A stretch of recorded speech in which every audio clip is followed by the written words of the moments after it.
Hello and welcome back to the Hats We Wear. Today I'm happy to be joined by Leigh Rubenstein, and she's going to talk about the hats she wears and the joys and the struggles of those hats and how she navigates through the struggles. So thank you, Leigh, for joining me on this Sunday morning. Thank you, Beth. It's so cool to be here. So tell us about what hats you're wearing right now. Yeah, so I wear a lot of hats. It's actually kind of a running joke at work, but work is only one of the hats I wear. So I'm married, I have a husband, I have a dog. I work as in the public sector as a senior leader. I manage over 150 people. And within that, I wear about 4 different hats too. And then outside of that, I'm also a leadership and mindset coach, and I do resume reviews. So a couple different businesses I in love addition that. to, yeah. That's awesome. So I have so many questions, but I want you to talk about whatever hat you're comfortable with. Well, tell me about the joys and struggles of whatever one you want to talk about and how you navigated through the struggles. Or maybe it's how maybe they all how you found conflict within different hats. Whatever you're comfortable with, share with the listener. Yeah, absolutely. So, I'm busy. I'm often busy, and a lot of times I have tons of energy and I want to be doing all those things and I'm able to do all those things. And then there are days where I just feel like I can't. I'm exhausted and I can't do all of the things. And I really need to look at, what really matters. And what really matters to me is being a good partner to my husband, not snapping at him, which unfortunately we all do sometimes. Yeah, we do. We do. We do, and that's part of life, and he's very understanding. But that's an important. My relationship is really important to me. So if I feel like I don't have time for that, then nothing else is really worth it. So I have to look really hard at all my other commitments and just balance them. And sometimes I don't have time to coach a lot of clients on the side. And sometimes I have to stay really late at work and something has to give. So I'm constantly reassessing what feels aligned with my priorities, with my goals, and I adjust from there. I love that. I love that you're constantly assessing your alignment. And I just gave a workshop yesterday in Intuition 101 because I'm a transformational coach. So we're both coaches. Yeah, I And love that. yeah, I gave a workshop yesterday on intuition, how important it is to listen to it. And it sounds like you just are so in tune. You just sit and something's out of balance. Something So has to important. give. Yeah, Yeah. yeah. And actually, it drives people crazy at work sometimes because despite being a very rational, logical person, I'm I'm absolutely driven by my intuition and my feels rather than my thoughts. And that's very unconventional for a leader. So that's something that I take really seriously with myself, and I kind of embody that in all aspects of my life and work. As I really listen to my intuition above everything else.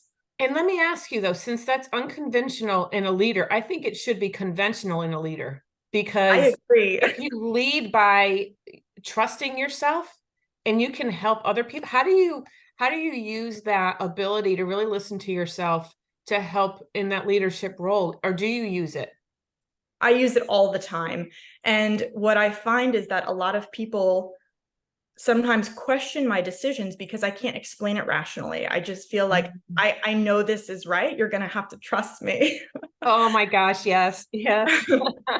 So for the rational minds, they want, well, how do you know it's right? Like, give me proof that it's going to be right, and you can't. Exactly. So they feel like, where's the data? I don't have data. You just have to, I just know it. I feel it. And I'm really fortunate that I trust myself, and I really do trust that intuition. And I won't make a decision that I don't feel aligned with. So my employees may not understand that, and that's okay. And I couldn't expect them to, but I just rely on them to really trust me and make the right decisions that I know deep inside are right. I wonder though, I'm writing furiously because I want to make sure that I touch on the things that I want to, but I wonder if, like, okay, so you make a decision that's aligned with you and they don't understand it, but I'm wondering if some little part of them, when they see that that decision turns out correctly, if they're saying, oh, okay, well, Leigh trusted her intuition. Maybe I should look into this. I wonder if some like small part of them is thinking maybe there's something more to this. Do you think that's the case at all? Yeah, absolutely. Right. Sometimes they look at me like I'm crazy, and then they'll see, days, weeks, even months later, sometimes they'll realize like, oh, that was the right decision. I wonder how I should do that. And when I coach them kind of at work, because I do that too, I coach and mentor all of my employees at work. I really encourage them to look and go with what feels good rather than what, logically looks right or sounds right or what other people expect of them. And I really push them to try and just trust what feels right to them. And some of them are starting to, right? It's a slow Mhm. adoption process, but some of them really are. And it's so cool to see. I love that. So what kind of, you said you're in the public sector. What kind of work do you do with these that you're managing 150 people? Yeah, so I just do some, it's kind of like a big group we're doing, and the specifics don't even matter, but Mhm. we do a lot of kind of analytics work, Okay. and various different things, but right now we're doing like a really big project. That's why we have so many people. Usually it's not so many. So very fast paced. Sometimes it's very stressful, So you're but dealing with all like left brain thinkers, like very analytical and absolutely. okay. So trying to get this intuition. Oh yeah, I could see the conflict there. Good for Yes. you. Good for you for sticking with it though and saying, no, this is the right decision. I know it's the right decision. Instead of Yeah. caving to, well, where's the data? I want to see the data. Exactly. And it's just not Mm. how I am. And I'm really big on leading authentically. And that's authentically me, is not going into the data and giving these big presentations on numbers. I can't do that. That's not how my brain works. Yeah. And if I were to try and lead that way, I would be less effective. So it's not even an option. I have to do what I know how to do. Huh. So if you're comfortable, what led you to this type of work? Because it seems like it's counterintuitive to who you are, but I Yeah. love that you're doing it because you're sharing yourself with people that probably don't normally think that way. So I think actually it's a beautiful thing that you were drawn to it, but I'm wondering what energetically occurred that you were drawn to this type of work. Yeah, no, it's really interesting. So, what I really believe, and this is like the theme of your show, right? Are that people are not just one thing. So I am deeply kind of intuitive and spiritual, and and prioritize alignment and all of that. And at the same time, I have this very logical brain. And from ever since I was in school, like that's what's fostered is the logic, is the rational piece, is kind of all of that very regimented, and how do I succeed in these things laid out before me. And I have that piece of my brain, and that's what kind of drove me to this work, is I'm able to succeed in that. But I think what makes me kind of special as a leader is my ability to integrate all those other pieces, because a lot of people in my field with the analytic type of brain either don't have it, or they haven't. Everyone has it, right? But they haven't You fostered it. nurtured it, they Mhm. haven't fostered it, and I really have. So I think it's kind of cool because I am able to integrate both. Oh my God, I love you. I feel like we're sisters because I am the same way. I have that logical mind, but then I have this incredibly spiritual side, which I'm following right now.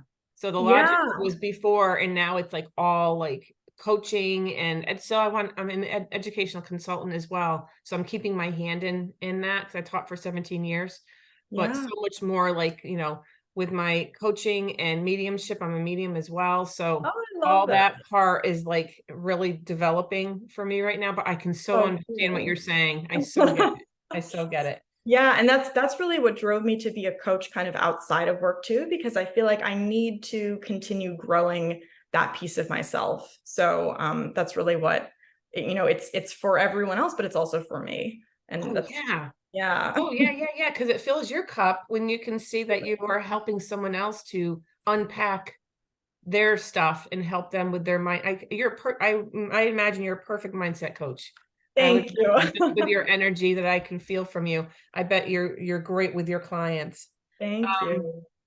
so tell me about a conflict that you had and how you navigated through it with any of the hats that you wear. Yeah, absolutely. Let's see.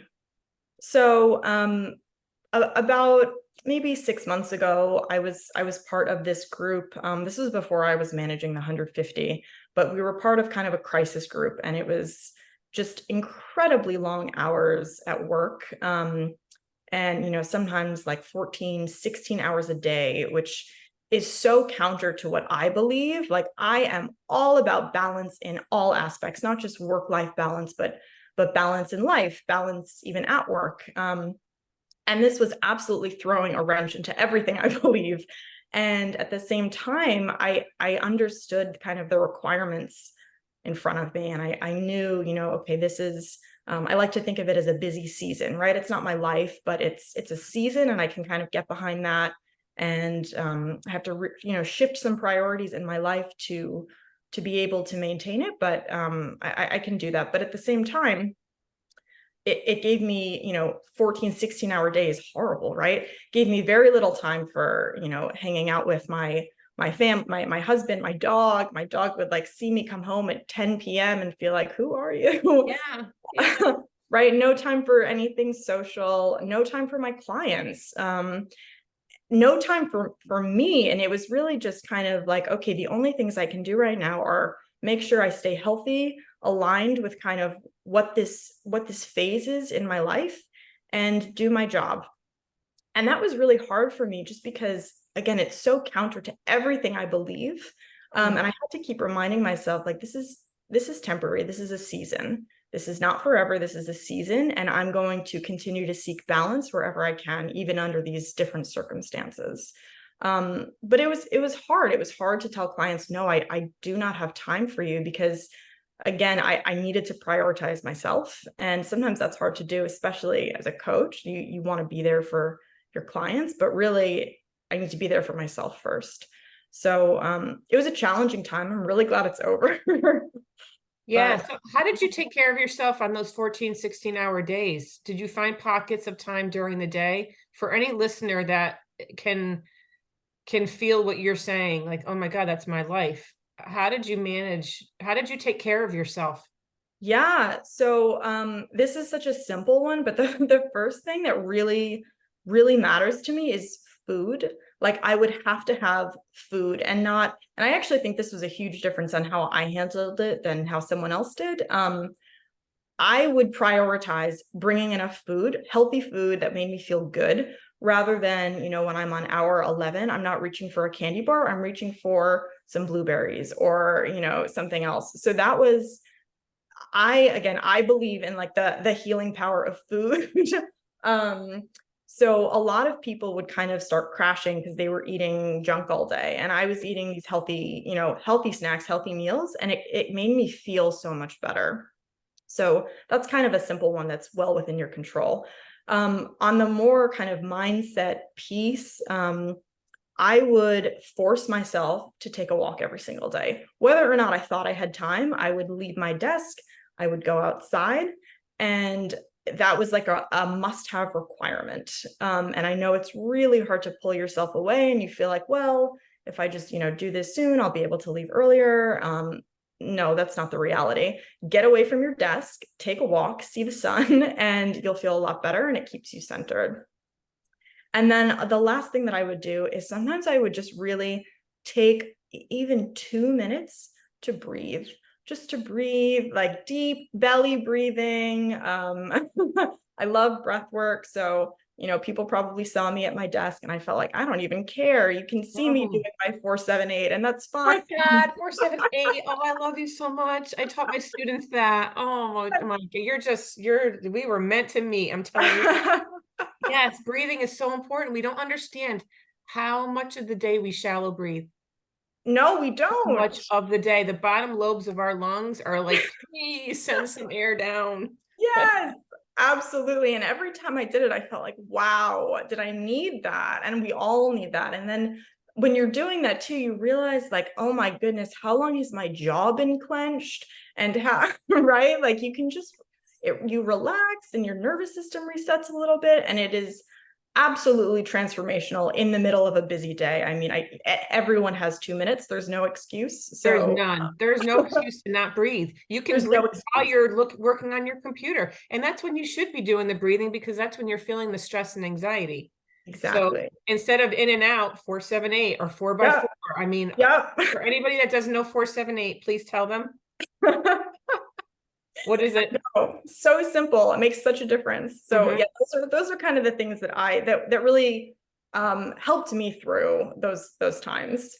Yeah. So for the listener, 4-7-8, you breathe in for a count of 4, you hold it for a count of 7, and out for a count of 8. It's really important that you breathe out for a longer period of time than you hold it or breathe in, because you want to get all that oxygen, all that CO2 out from the bottom of your lungs. So you need to Yes. release all those gases that you don't want anymore. Get them out of there. And 4 by Yes. 4 is in for 4, hold for 4, out for 4, hold for 4. So Yep. there you go. Leigh and I shared some breathing techniques. We invite you to use them. They Yes. work. They work. 4-7-8 is so good for activating your parasympathetic and just calming you down. So yeah, highly recommend. Yeah, that fight or flight. And that's what you're in when you're in that 11, 12, 13-hour day. You're in that fight or flight. You're just basically moving on instinct. Yep. And to the listener, if you feel your brain shutting down because you're stressed or anxious, 4-7-8 will clear it, because Yes. your limbic system is not taking over anymore. So please, please, please, I love that you brought that up. And I love that you're Yeah. using it. And we need to get that out there more. And my students, I was a middle school teacher, middle school science teacher for Oh, 17 cool. years. So Wow. I used to teach them all these tools for stress and anxiety, because when you think about it, adults are nothing more than grown-up children.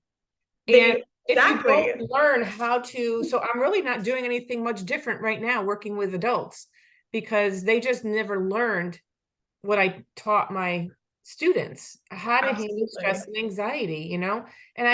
it always gets me. I don't know about you, but I don't look at people and say, oh my God, you're 35 years old. Why don't you have it together? Because no one helped them get it together. Yes. Right? Bottom line, Yes. no one helped them. So why should we expect them to have it together when no one helped them? No, you're so right. And it reminds me how I was taught to meditate when I was 5 years old. I was 5 and my mother taught me to meditate.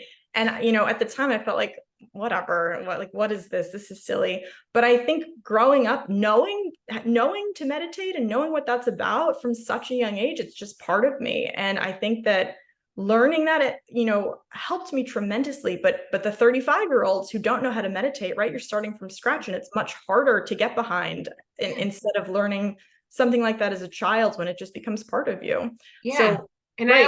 I teach people, meditation can be staring out the window and looking at the beautiful leaf and look at the colors and look at the shape. And it doesn't have to be sitting cross-legged with your eyes closed saying Om. You know what I mean? That can look like that, but it's just quieting the brain. It's just quieting the brain. So you can do Exactly. that. You can look at a pretty crystal and, oh, look at the different shape of it. Look at the spiky there. And it's just getting your brain onto something else. So that's amazing. Exactly. I could talk to you all day, all day. Is there any hat that you're looking to put on? Oh, it's a good question. So one hat that it's just kind of been kicking around in my head. It's kind of a new coaching concept that I'm kind of excited about, and it's still percolating and it's still kind of downloading. But a lot of my kind of 9 to 5 work has been managing different crises. And all different kinds of crises, layoffs, reorgs, lawsuits, harassment cases, right? Like actual global crises. I have tons of experience with that. Um, and I keep a very cool head and I'm really good at managing it. I think because, right, I go with my intuition. I'm always thinking about my alignment. So it's very hard to kind of rattle me.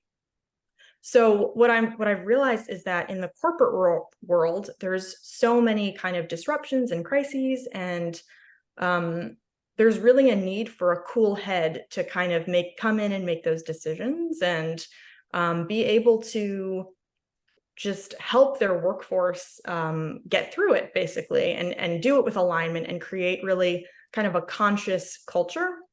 So this is kind of my new the new kind of coaching that I want to transition towards, is helping these companies kind of create that conscious organization that is past the crisis, past the disruption, and just able to do more good. So like small businesses, something like that. Mhm. So that's kind of where I'm going, I think, because I have just so much experience managing these crises, and I know that it can be really scary and disruptive for companies. So that's kind of just something I've been kicking around. I love it. I love it. And I know you'll do whatever you're meant to do because you'll feel it and you'll know that it's the right time and the right situation will come and you'll be like, oh, there it is. Okay. Exactly, right. I believe that there are unlimited opportunities, and I know that I will be ready for whenever it comes. So Yeah, and that's the beauty of it too. And that's where I am starting this business is it's terrifying when you're starting out. I mean, I left a job where I had security, I had insurance, and yeah, started my own business and was like, "Oh my God, I feel like I'm like, oh squirrel, oh bird, oh, you know what I mean?" Like there's so many different avenues, but like you said, it's important to just sit and listen and be quiet and just follow your intuition and trust. Trust that ab- you're going to be led to where you need to go when you need to go there. absolutely. Yeah, perfect timing. It all happens in perfect timing. And I really, truly, deeply believe that the universe has my back and is going to, let me see whatever is in front of me, and I'll be ready whenever I see it. Yeah. And if you don't see it, you're not meant to see it at that time. Exactly. Exactly. All perfect timing. And there's another lesson you need to learn. Is there anything else that you wanna share with the listener? Any other hat that you maybe took off? Anything at all that you'd like to share? I think I guess maybe what I would like to share is that, um, I said people aren't just one thing. And again, I love the concept of your show with all of these hats. And I think too, what's okay is that you will wear different hats throughout your lifetime, and different hats will be more important to you throughout your lifetime. And, I have taken off hats. I actually used to be a scientist. Oh. Yeah. So, so again, like that's where the logical brain comes in, as I'm sure you Mhm. know. Yeah. And I've taken that hat off, and it is still kind of part of me, part of how my brain was trained in that kind of Yeah. science way. Part of me still identifies with that, but it's not a hat I wear anymore, and that's okay. And the hats you wear don't need to be who you are. Mm. Oh, I love that. And you are gonna change, and like you said, that science part of you, because I was a lab tech as well. Before I was a Oh, teacher, me lab tech. too. So that part of me, I embrace. I embrace the logic. I embrace the masculine energy that I Me bring. too. But Yes. then I also have the feminine energy, and that's where the balance comes in. So the masculine energy is like, I'm going to get this stuff done. I'm going to figure it out. I'm going to do it. And then the feminine's like, okay, let me take a deep breath. Let me go for a walk and let me nurture. So yeah, and for the listener, definitely, I love that you're speaking about all this because your hats don't define who you are. Yep. They just Absolutely. help you show one part of yourself at that moment in time. It's just who you've chosen to be at that one point in time, a scientist or a teacher or a mother or whatever. Yes. Yeah. Yes. Oh, I love that. No, 100% everything you just said. Yeah, yeah. So thank you so much for coming on. I so appreciate I literally could talk to you for hours. Thank So, you so much. This and was to so the listener, not for nothing, this is the way the universe works, bringing two people together that I never would have met you probably before, and just to have so much in common. And I invite the listener to just open yourself up to meeting different people. And because you never know who you're going to meet and what you're going to have in common and where it's going to go, where it'll lead. absolutely. Yes. No, I mean, of course, like this was a universe thing bringing us together. How often am I on Facebook? Not that often. So Mhm. So thank you again so much, Leigh. And for the listener, thanks for joining me today. And I hope to catch you next time on The Hats We Wear.